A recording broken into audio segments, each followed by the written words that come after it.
Let's see how we can connect Cursor to MySQL server so we can see data and manage data from within Cursor itself. First, in this left bar, you will see this icon here that says extensions. If you don't see this, just press Control B and it will open.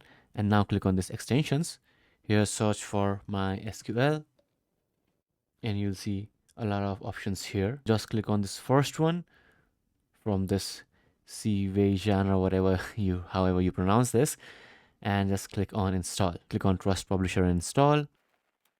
Once this is installed, click on this drop down here and you will see database option here. Now I'll just click here so that this is cleared and we can close this too now.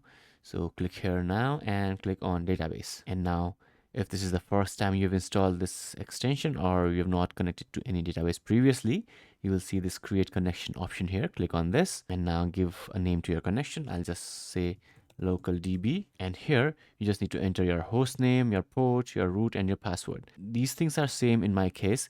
If you have been given a host, a username, and a password and a port from your database admin, make sure you replace these and enter your password. The password is, I don't need to tell you, whatever your password is, enter that password and click on connect to try it out. And it says connection success, right? So once it is successful, just click on save. And now your connection is saved. You can access it by just clicking it here and you will see your database is here, first DB, asterisk ARA, and so on. You can close this, by the way. And now you can right click on it and delete it, view history, and so on.